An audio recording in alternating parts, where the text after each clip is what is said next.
नरेंद्र मोदी की बात आप लोग पूछ रहे हैं? कौन सा नरेंद्र मोदी? भारत में कोई नरेंद्र मोदी नहीं है। कौन सी नरेंद्र मोदी?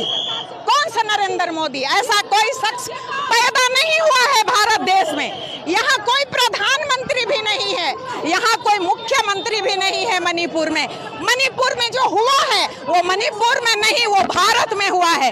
आदिवासी महिलाओं के साथ नहीं, वो भारत की महिलाओं के साथ हुआ है। ये कौन आदिवासी, कौन बिना आदिवासी? ये महिलाओं के साथ हुआ है, हर एक माँ के साथ हुआ है, हर एक बहन के साथ हुआ है, हर एक दीदी के साथ हुआ है, हर एक बेटी के साथ हुआ है। There is no Narendra Modi, there is no Bhajpa सरकार, देयर इज नो भाजपा सरकार। लोगों के हाथों पे तख्तियां हैं, उस पे लिखा हुआ है आरएसएस को बैन करो, क्या कहना चाहेंगे इस पे? किसको बैन करो?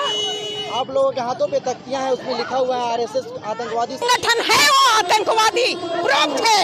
आरएसएस आतंकवाद है, प्रूफ किया हुआ है, प्रूफ किया हुआ है, और खुद प्रूफ कर रहा है। आप देख रहे हैं आरएसएस बीजेपी ही आतंकवाद है और कोई दूसरा आतंकवाद नहीं है। और आरएसएस बीजेपी को सपोर्ट करने वाले आप सारे लोग भी आतंकवाद है। आप मीडिया के द्वारा हम बताना चाहते हैं, जो भी सपोर्ट करते हैं वो भी आतंकवाद है, क्योंकि वो उनको बढ़ावा दे रहे हैं। और पूछिए।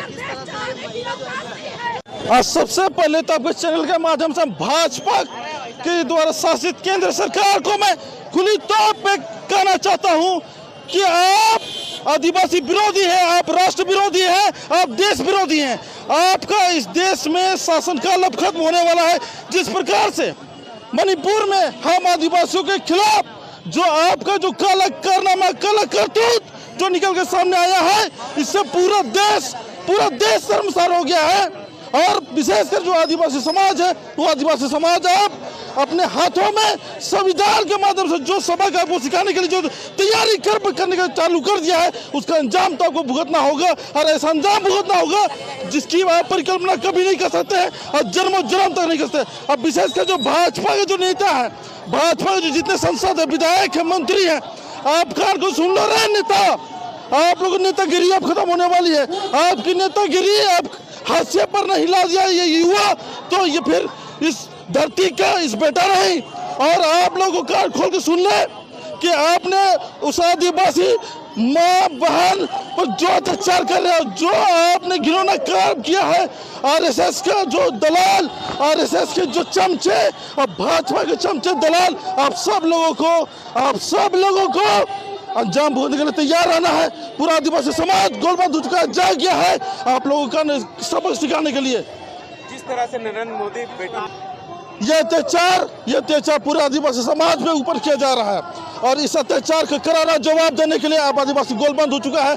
पूरे देश में इसका परिणाम देखने के लिए मिलेगा, और वो है 2024 में साफ तौर पर दिखेगा। और यही नहीं, अब तो यहाँ पर सिर्फ और सिर्फ भाजपा के जितने नेता है सतर्क हो जाए, विशेषकर आदिवासी समाज के आप रडार पे है, और आपको आदिवासी समाज छोड़ेगा नहीं, आपको चुन चुन करके सबक सिखाएगा। आपको आप सोच नहीं सकते हैं कि आपके साथ क्या होने वाला है। अब जो होना है सो हो क्या रहेगा। हम आदिवासियों पर तो आपने प्रहार कर दिया, अब आदिवासी अपना काम करने के लिए अब स्वतंत्र है, संविधान उसके हाथ में है, और वो जवाब देना अच्छी तरह से जानता है, और जवाब देगा, और ऐसा जवाब देगा कि आप और आपको पूरा पार्टी और आपका पूरा संगठन तबाह हो जाएगा। सोनू गल को सबसे पहले राज्य में सरकार मणिपुर में किनका है? बीजेपी का है। केंद्र में किसका है? बीजेपी का है। आपका डबल इंजन की सरकार, एक दंगा हो रहा है जिसमें कि 1 करोड़ से भी कम संख्या है वहाँ की आबादी उस राज्य का, और आपसे कंट्रोल नहीं हो रहा है। अब बात करते हैं विश्व गुरु की, अरे आपसे एक राज्य नहीं कंट्रोल हो रहा है तो आप देश कैसे कंट्रोल कीजिएगा? उस सरकार को, जहाँ मणिपुर की जो सरकार है, उन्हें तुरंत इस्तीफा दे देना चाहिए। इसलिए ये आपसे 2 महीने से ज़्यादा हो चुका है। आपको वहाँ पर जो भी दंगाएं हो रही है, मारपीट हो रहा है, आगजनी हो रहा है, महिलाओं के साथ रेप बलात्कार करके बीच सड़क पर घुमाया जा रहा है, और आपका इस तरह का घटना रुक नहीं रहा है, तो इस्तीफा देना चाहिए। और मैं मांग करना चाहता हूँ कि अगर राष्ट्रपति से, जो कि आदिवासी होने के नाते आदिवासी का विचार विमर्श भी नहीं मिल रहा है, और आदिवासियों पर अत्याचार होने के वजह मध्य प्रदेश में भी देखा होगा, एक आदिवासी को पेशाब कर दिया रहा है, मणिपुर महिला को रेप बलात्कार करके लंगे घुमाया जा रहा है, और राष्ट्रपति होगा आदिवासी मुंह से जवाब नहीं निकल रहा है, तो ऐसे पद से भी इस्तीफा देना चाहिए। और मैं मांग करना चाहता हूं कि आप पद में रहना चाहते हैं तो मणिपुर में राजशाही शासन लागू करें। समय नहीं मिलता है। मैं मीडिया बंद से कहना चाहता हूँ, आप एक आंख में सुरमा एक आंख में काजल नहीं करें। आप समाज का आईना है, आप हर मुद्दा को हर समस्या को दिखाने का काम करें। कभी महिलाओं को सबसे पहला मैं कहना चाहता हूँ कि देश में आदिवासी और दलित को ये लोग चाहता है पूरा खत्म कर देने के लिए। हम लोग संवैधानिक तौर पे लड़ाई लड़ रहे हैं, हमारा हक अधिकार है, संविधान के तरह जीना चाहते हैं। आज मैं कहना चाहता हूँ कि देश में यूसीसी जो लागू करना चाहता है, क्यों? अरे जो हमारा देश हमारा राज्य, हम लोग छोटा नागपुर का कास्टकारी नियम रहते हैं। यहाँ का नियम कानून सांस्कृतिक भौगोलिक सब कुछ अलग है। अगर वो एक समान एक कानून करेगा तो हमारा संस्कृति तो मिट जाएगा। और दलित समाज और आदिवासी समाज हम लोग प्रकृति का पूजक है, झारखंड के धरोहर के पूजक है, गंगा जमुना पहाड़ पर्वत के पूजक है। हम लोगों को बाबा साहब जो संविधान में हक और अधिकार दिया है, हम उसको मानते हैं और देश संविधान से चलेगी और न किसी और से चलेगी।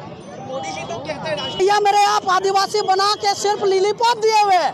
आप यदि नहीं आदिवासी का आपको दिल में दर्द है, मणिपुर का घटना 3 महीना हो गई, आपने उसमें जांच क्यों नहीं बैठाया? समय रहते अगर वहाँ पे जांच एजेंसी चला जाता, गृह विभाग से वहाँ पुलिस फोर्स जो गुनहगार था उसको पकड़ कर जेल में डाल देता, इतना बड़ा घटना नहीं करता।